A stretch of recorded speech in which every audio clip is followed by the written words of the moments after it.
What is up, Knicks fans? Welcome back to yet another episode of Fireside Knicks with your hosts Dylan and Davin. And today we're going to talk about Mikal Bridges. This is another guy who has been playing exceptionally well lately, especially the past couple weeks. He's now scored 26 points or more in 3 of the last 4 games, and he's just been phenomenal. And we're really starting to see the player that we traded for, right? The hybrid two-way player that we really wanted to see at the start of the season. We're seeing it now, and it's resulting in winning for the Knicks. They've looked unstoppable over the past few weeks. They've looked really good the past few games, especially scoring 140 points in back-to-back games for only the second time in the history of the franchise and the first time in over 60 years. So that's just phenomenal right there, and I think Mikal Bridges is playing a huge part in that, and that's what we're going to talk about today. So Davin, first off, tell me how you've been doing, and secondly, what have you really noticed about Mikal Bridges over the past few games?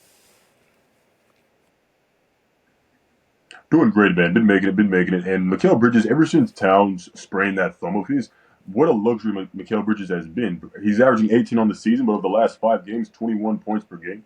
Shooting 63% true shooting percentage on 53, 46, and 100% from the free throw line. That is what's happening right now. As you already said, 26 plus over the last 3 games. He's putting up 20.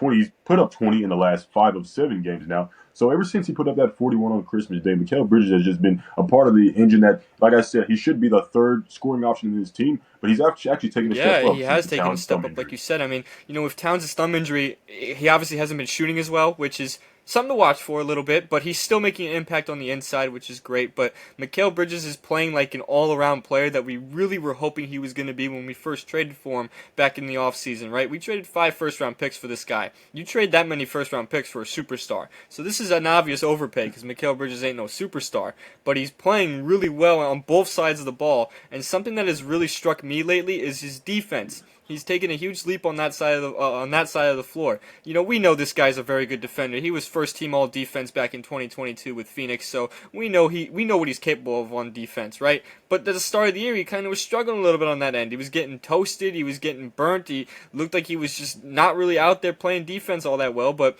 lately, he has really stepped it up on that end. His defense on John Morant the other night against the Grizzlies was just outstanding. I mean, that's how the Knicks ended up winning that game by so much. Like, yeah, their offense was relentless, but, when you hold a team's best player to just 10 points on 5 of 13 shooting, you're going to win the game. It starts right there with good defense. I mean, we know how good John Morant is. We know how much he can take over games, but Mikal Bridges held that man down. He really shut him down. He didn't let him take over at all whatsoever. He only got a few buckets here and there. It didn't really feel like he was doing much. And, credit's where it's due. Mikal Bridges has been awesome over the past month or so. Like, yes, he's had a couple rough games here and there sprinkled in, but every player's had those games. The Knicks had that little rough stretch where they lost like 5 or 7 games or something like that. It happens. They've won 4 in a row now. They seem like they're playing back to what they were during that big winning streak. And while I do want this team to be more consistent regularly, I think we're finally starting to see this team mold together and play with good chemistry.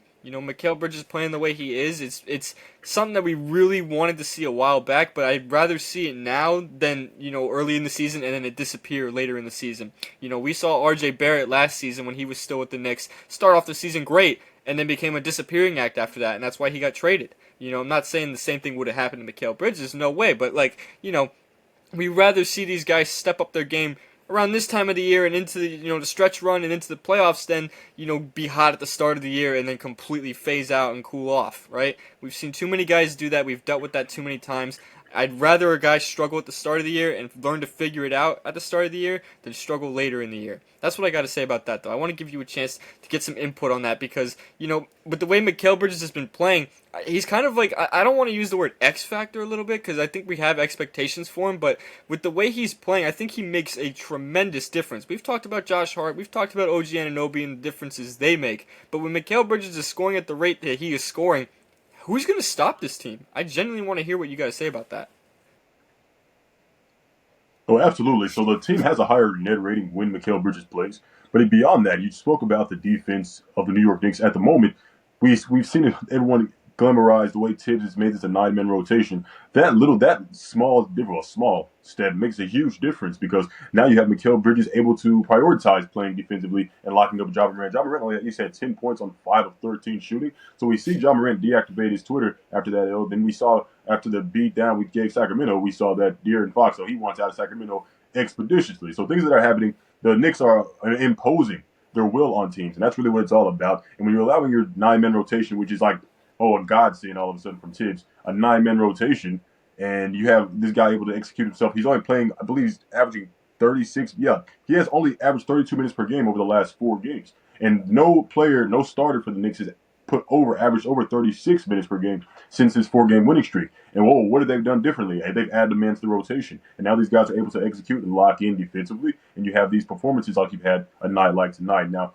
that's why I can't get too much on Tibbs. Maybe this is the plan all along. Maybe he was like, hey guys, for 40 games, I'm going to need you guys to be, to the wall. I'm going to need you 8 guys to go as hard as you need to go. And then by the time it gets down to the second half of the season, you guys would be cemented enough. There'll be great chemistry, and we'll kind of bring other guys to the rotation slowly but surely. I don't know what the plan was, but these guys are all just going along with it. We've seen them go along with the whole first 44, 45 games. It's kind of like, hey, Tibbs has got us. So I don't know what's been discussed behind the scenes, but it seems that opening that door to have another rotation player comes in has kind of raised the ceiling of the New York Knicks in a way, because these guys now have formulated a phenomenal chemistry. And it's crazy, the coincidence you have the Towns thumb injury plus they adding another man to the rotation. So maybe that all formulated together and it just happened to work out like this. But this is bliss.